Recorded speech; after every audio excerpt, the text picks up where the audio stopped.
Continuando de onde paramos, no iniciozinho da nossa petição inicial, da nossa futura petição inicial, né? Vamos continuar aqui do slide que paramos. Gente, aí, até o presente momento, está todo mundo vivo, ninguém está lá mexendo no WhatsApp, em redes sociais, estão aguentando, tá vendo? O esforço se faz necessário. Bora lá. Depois você vai ter muito tempo para ficar em rede social. Mentira, vai ter não, tá? Mas faz de conta que vai. Então, tá aqui. Dizíamos sobre a competência para execução de título extrajudicial. Vocês vão notar que o legislador aqui, ele deu uma série de opções ao exequente. Olha o inciso primeiro, já como ele é amplo. E uma outra coisa, antes da gente ler. É muito parecida, se vocês lembram direitinho das regras de domicílio lá do Código Civil, acabam sendo regras parecidas. A execução poderá ser proposta no foro de domicílio do executado, aqui vai meio a regra geral, né, do processo civil, domicílio do réu, que aqui é executado. Pode ser em foro de eleição, caso exista, ou ainda da situação dos bens. Percebam como o legislador aqui, ele deixa a coisa em aberto. Mas isso daqui, gente, não é sem sentido, não. Qual é a intenção aqui do nosso legislador? A gente já dizia, nesse país acaba sendo muito fácil, mas entendam com muita calma o que eu estou dizendo, certo? Dever e não pagar. Quando a gente ensina lá no comecinho civil, depois os alunos se acostumam mais com isso, mas quando a gente está lá no comecinho, que a gente fala de obrigações, contratos, aí o aluno sempre faz aquela pergunta, professora, eu devo, se eu não tiver como pagar, o que acontece? Se eu não tenho nada a executar, sabe aquela coisa assim, aquela pessoa que não tem nada no nome dela, nem os filhos são no nome dela, né? Porque senão vão executar de alguma maneira, vão cobrar os meninos. Então você tira tudo que você tem no seu nome, seus filhos, tudo, pronto, acabou. O que é que a gente diz? O que é que acontece nesse caso, professora? O credor sente e chora. Não tem o que fazer. Então, gente, na verdade, já é muito fácil nesse sentido, porque a maior penalidade quando você deve e não paga é a negativação, né? Principalmente se a pessoa não tem bens a executar, é a negativação. Então, nesse sentido, veio o legislador também do processo civil. Diz, espera aí, já é muito fácil dever e não pagar. Então, vamos fazer uma coisa, vamos pelo menos facilitar a vida do exequente, aquilo que eu dizia a vocês anteriormente. Por isso que é importante a gente relembrar da matéria. Aqui a gente já tem, diferente do processo de conhecimento, onde as partes têm uma paridade maior, aqui eu já tenho alguém que eu posso dizer culpado. Eu sei que essa não é a nomenclatura do processo civil, mas só para a gente conversar. Então, por isso que o nosso legislador acaba dando mais facilidade ao exequente. Olha, exequente, veja aí, onde é que você quer executar. Às vezes a pessoa mora num lugar, mas você quer executar bens móveis, imóveis diversos que ela possua. A gente tem que observar as regras também aqui de competência geral do CPC. Então, onde é que eu vou executar? Onde ele está? Onde está o imóvel? Então, por isso que essas oportunidades, essas possibilidades são dadas ao exequente. Vamos voltar para terminar de ler o nosso dispositivo. Inciso 2º. Tendo mais de um domicílio, o executado poderá ser demandado no foro de qualquer deles. É aqui que começa a coincidência, se vocês prestarem atenção, nas regrinhas de competência, nas regrinhas, desculpem, de domicílio de direito civil. 3. Sendo incerto ou desconhecido, a execução poderá ser proposta no lugar onde foi encontrado. Então, sendo incerto ou desconhecido, o domicílio... Cadê? Deixa eu pegar aqui. Ou desconhecido o domicílio do executado, a execução será proposta no lugar onde foi encontrado ou no domicílio do exequente. Havendo mais de um devedor, com domicílios diferentes, a execução será proposta em qualquer deles. Percebam, sempre as opções são muitas. E, por fim, a execução ainda pode ser proposta no foro do lugar em que se praticou o ato ou em que ocorreu o fato que deu origem ao título, mesmo que nele não mais resida o executado. Enfim, as possibilidades realmente são muitas. Certo? Então, a primeira coisa que vimos foi a competência. Primeira coisa de qualquer petição inicial é o direcionamento, é o endereçamento, né? Esse momento da peça vestibular, que você vai formar aquela relação triangular tão importante que a gente aprende desde as primeiras lições de processo civil, autor, réu, juiz e tudo mais, né? Embora aqui a gente tenha exequente e executado. Endereçamos, vamos dar o nosso espaçozinho para começar a petição ou não, já falamos que isso não se faz mais necessariamente obrigatório depois do PJE, e agora vamos dizer quem é que vai promover. Aqui vocês vão notar que a gente vai utilizar os mesmos dispositivos, as regras são as mesmas, quer seja a legitimidade ativa para uma ou para outra situação, quer seja a legitimidade passiva. Então, vamos na tela. Eu coloquei aqui, mais uma vez, o modelo para vocês, tá? Mas é exatamente aquele mesmo modelo da primeira aula.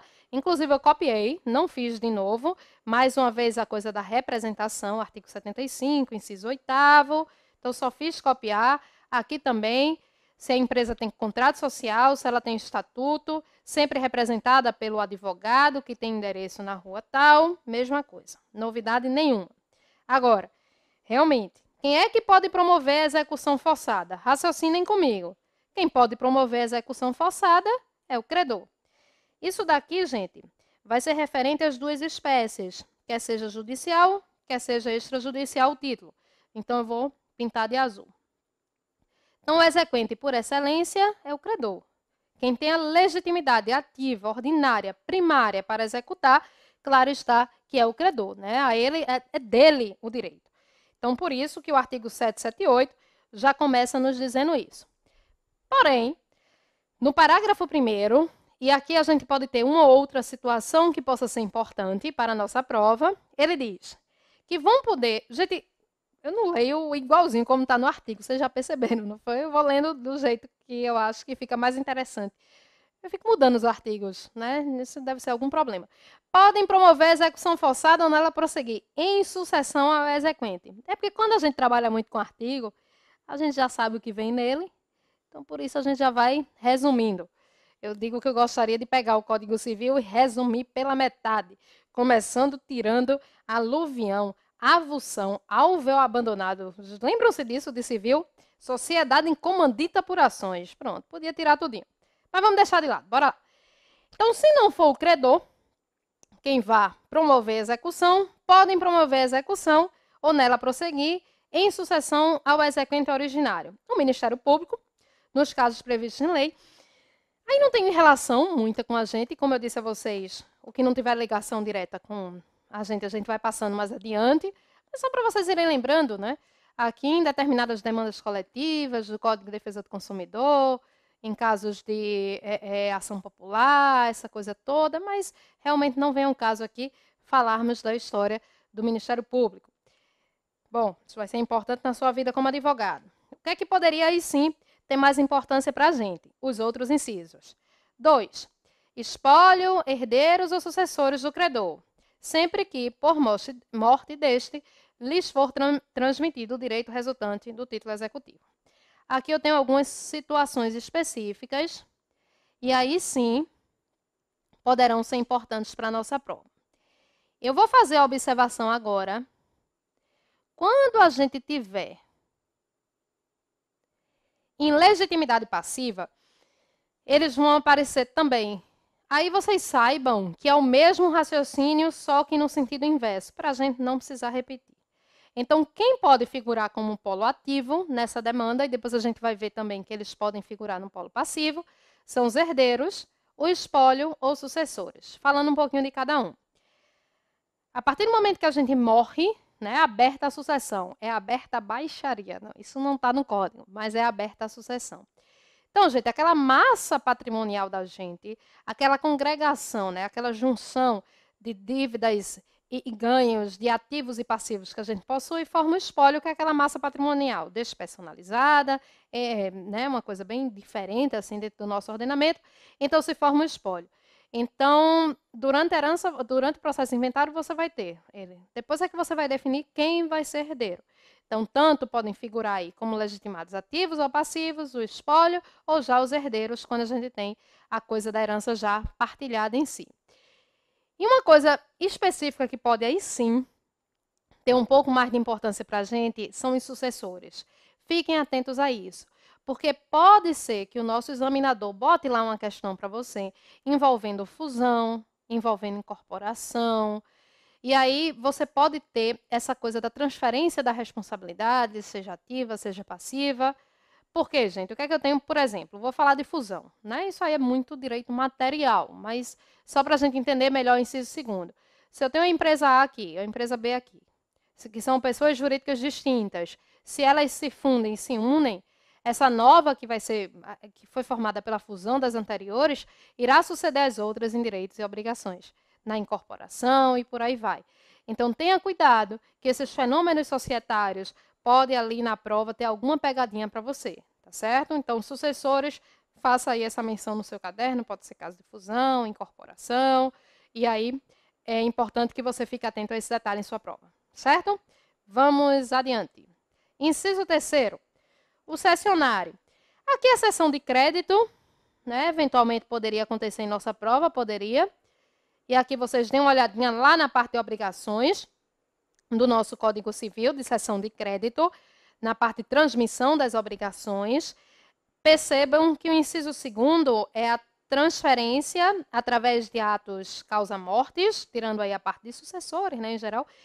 E no inciso 3º, nós temos as hipóteses de transferência inter-vivos. Ambas as coisas podem acontecer, como está aqui. 4. Inciso 4º. O subrogado, nos casos de subrogação legal ou convencional. Então, aqui a gente tem uma hipótese que pode ser bem interessante para a gente na prova e que o examinador pode explorá-la de um modo que lhe pegue de calças curtas, mas ele não vai lhe pegar de calças curtas, porque a gente vai explicar isso daqui bem direitinho. Em primeiro lugar, você vai pegar o seu Código Civil e vai dar uma revisada lá, a partir do artigo 346, que são as hipóteses de subrogação. Então, você vai lembrar lá. Mas, gente, subrogação, trazendo aí a memória de vocês, é substituição. Não é isso que acontece? E aí a gente tem as hipóteses de subrogação, seja ela determinada por lei, seja ela convencional. E uma das hipóteses de subrogação legal que a gente pode ter, olha só, é a hipótese do avalista, que paga a dívida do avalizado. Então, tenha cuidado com isso daqui. Deixa eu dar um exemplo, para ficar mais fácil, para vocês irem lembrando. Digamos assim, deixa eu inventar agora. João é devedor, Paulo é credor. Eu tenho essa relação aqui. Mas Maria é avalista, né? Do nosso amigo aí, João. O que é que acontece, gente? Se Maria pagar essa dívida, ela vai se subrogar no lugar de Paulo aí para cobrar seus direitos de João. Então, é um caso de subrogação legal. Terceiro interessado no pagamento da dívida. Então, fica atento em relação a isso. Parágrafo 2º. A sucessão prevista no parágrafo 1º independe de consentimento do executado. Eu acho importante também a gente destacar isso, porque eu vislumbro que isso pode ser também algum tipo de pegadinha em sua prova. Então, todas essas hipóteses de sucessão que falamos no parágrafo 1º, elas independem de consentimento do executado.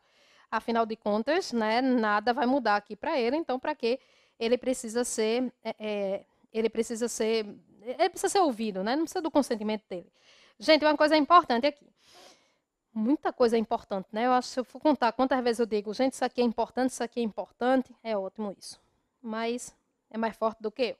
O que é que vai acontecer aqui? É óbvio que a gente vai dizer que uma das provas mais importantes na hora da execução, obviamente, que é o título executivo, né? Eu botei título de crédito. Título executivo. Já vai aí no automático. É o título executivo. Mas, além disso, a gente vai mostrar a peça. A gente já está mostrando aqui, na verdade, como é que se faz a peça. Então, fique atento ao seguinte. Nesses casos do parágrafo 1º,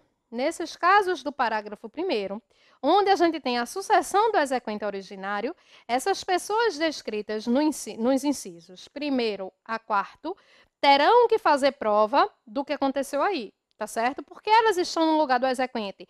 Foi por uma fusão, foi por uma herança, então tem que fazer prova, todos eles, você vai ter que acostar isso como prova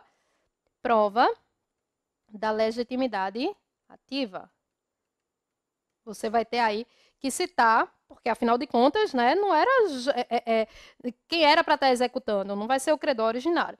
Então, é por isso que você vai ter que comprovar, certo? Então, se analisamos de um lado legitimidade ativa, deixa eu vir para cá um pouquinho, de repente vocês estão já com saudade de me ver. Não, professora, né? Só quero aprender. Então, falamos aqui de legitimidade ativa, claro, toda ação, né, a ação que a gente está vendo aí, ela vai ser proposta contra um executado. E quem é que tem legitimidade passiva? Vamos resolver sua curiosidade. Vamos à tela. Você vai dizer, professora, eu estou morrendo de curiosidade. Legitimidade passiva, basicamente, a gente vai qualificar como autor, né, com umas poucas diferenças, como a gente sabe, das informações que a gente tiver. Também copiei isso daqui da nossa primeira aula, então não tenho nenhuma novidade para trazer aqui. E o que nos interessa é dizer que a execução pode ser promovida contra... Qual era a cor que eu estava usando? Azul. Era azul mesmo, né? Que é incomum entre elas. A execução pode ser promovida contra o devedor. E aí, é claro, esse daqui é a pessoa que é o legitimado passivo também primário, né, de qualquer dívida, vai ser o devedor. E aí, por outro lado, observem aquilo que a gente dizia no slide anterior. Espólio, herdeiros e sucessores. Só que aqui a gente vai dizer que há um detalhezinho muito importante aqui. Deixa eu pegar aqui a caneta. Lembrando que, nesse caso, gente, quando envolver herança, você pode promover execução contra espólio, você pode promover execução contra herdeiros, pode. Mas observando-se aquela regrinha universal do direito brasileiro, nos limites da herança. Se meu pai deixar o mundo cheio de dívida e não deixar nada para mim, né? Não é assim. Então, nos limites da herança, a regrinha aqui universal do direito brasileiro. O novo devedor que assumiu, com o consentimento do credor, a obrigação resultante do título. Se no outro lado a gente tinha aqui, olha só, cessão de crédito, aqui a gente tem assunção de dívida, tá certo? Caso do novo devedor. Também na parte de transmissão das obrigações. O fiador do débito constante em título extrajudicial. Então, de repente, a gente tem um contrato lá na nossa questão que tem um fiador. Sobre o fiador, eu vou lhe dar uma dica importante. Eu acho não, você tem que copiar o que eu vou lhe dizer agora. Gente, pode acontecer, e aí a gente tem que ir até um certo limite, certo? Porque senão a gente sai muito do nosso prumo, a gente vai muito para o direito civil. Então, a gente dá aqui instruções básicas para vocês depois se aprofundarem. Em relação ao fiador, de repente, imaginem que se cria lá um determinado contrato que tem uma garantia de fiança e tudo mais. E você pode, sei lá, ser uma peça de contestação, ser uma peça para defender o próprio fiador, ou de alguma maneira lá. Então, o que é que você tem que analisar?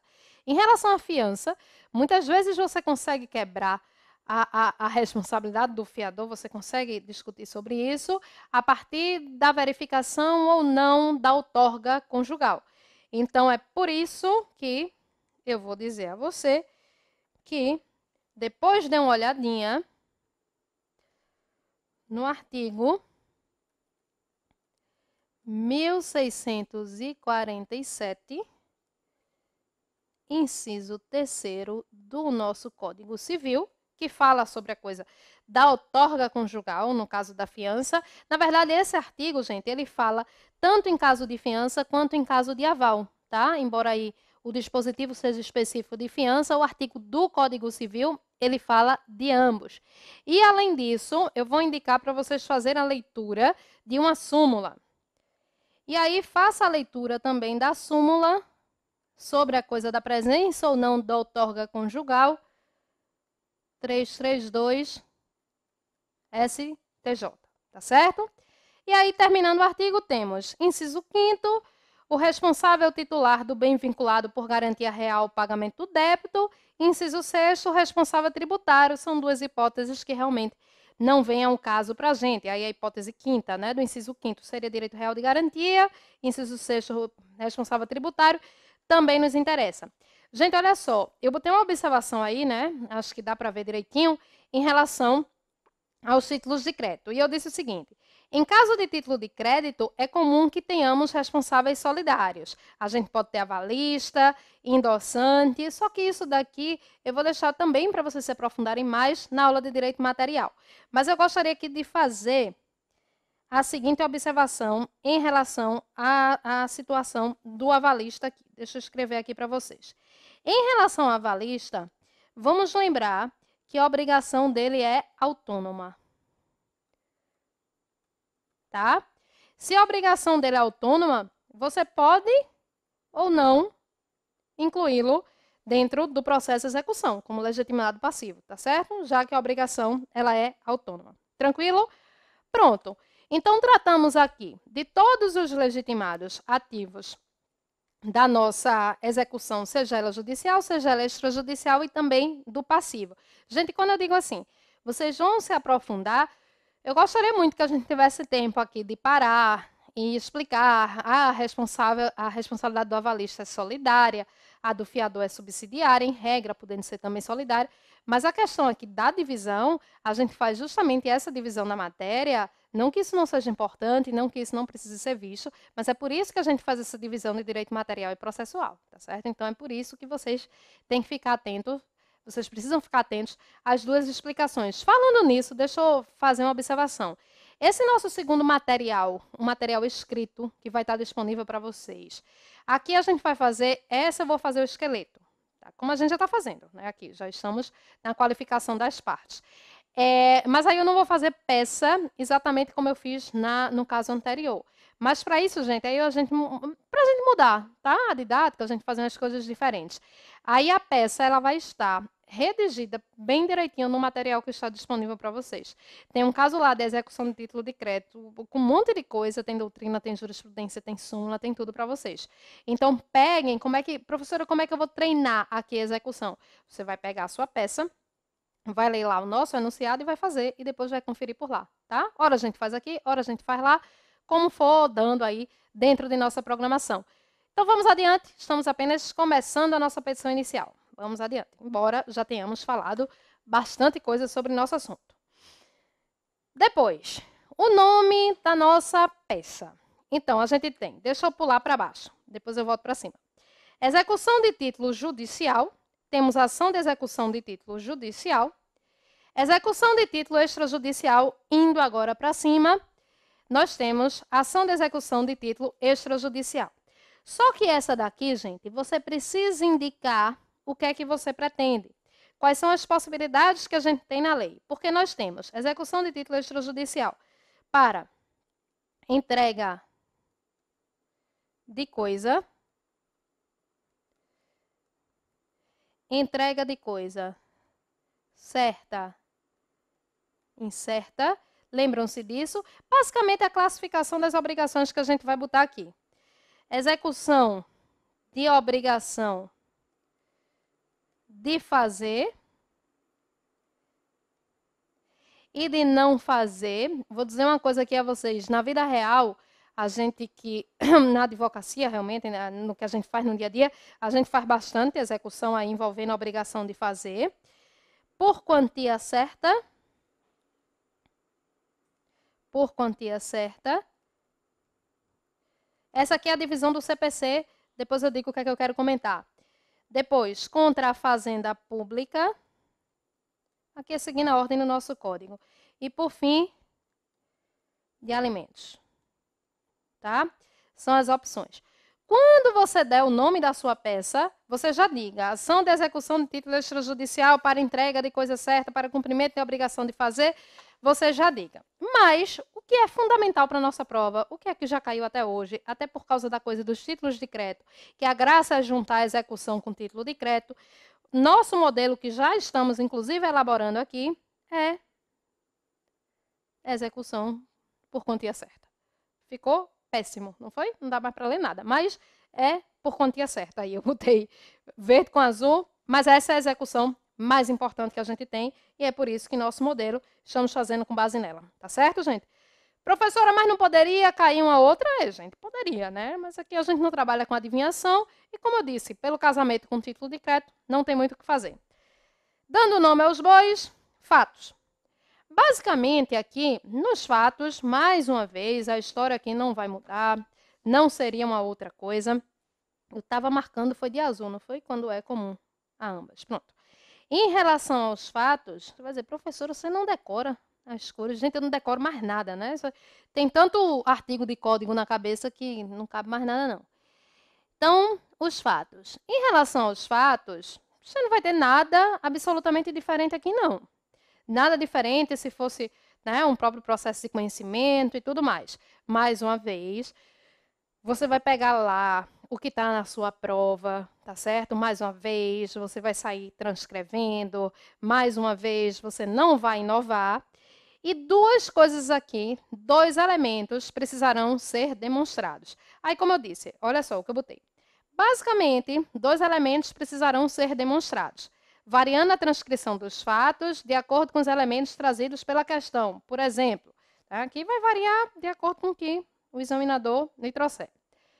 O exequente é credor do executado no valor de tanto, demonstrado num título de crédito em anexo. Diante dessa situação, o executado, mesmo sem relevante razão de direito, não se dispôs a fazer o pagamento de modo voluntário, razão pela qual outra saída não tem o exequente, além de promover a presente execução.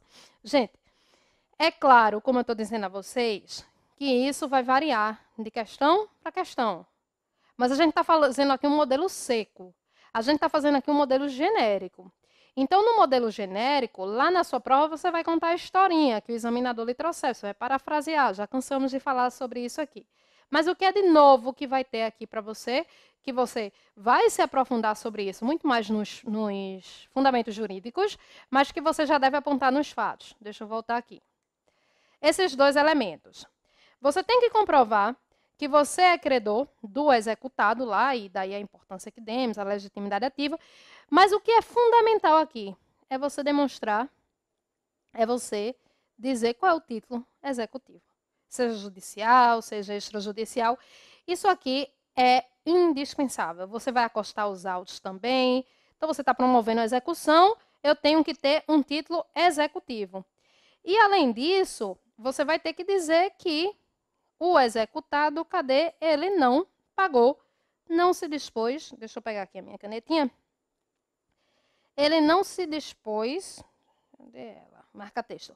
Ele não se dispôs a pagar de modo voluntário. Afinal de contas, né? E ele não se dispôs sem nenhuma relevante razão de direito. Até porque se ele tivesse pago de modo voluntário, eu não estaria aqui executando. Então, são dois elementos diferentes daquele primeiro modelo que utilizamos, tá? Qual é o título executivo que eu tenho? A sentença arbitral, ou um título de crédito, uma nota promissória, duplicado, o que quer que seja, vai ter que estar tudo aqui.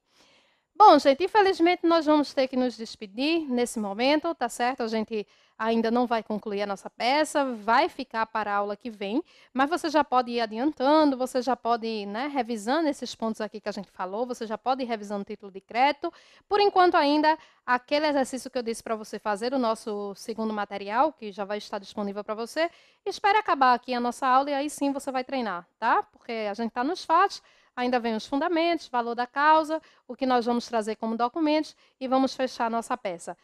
Espero que tenha sido aí bastante proveitoso para vocês. É um assunto bem importante, por isso a gente ainda continua falando adiante. Qualquer dúvida, estou à disposição e até a próxima.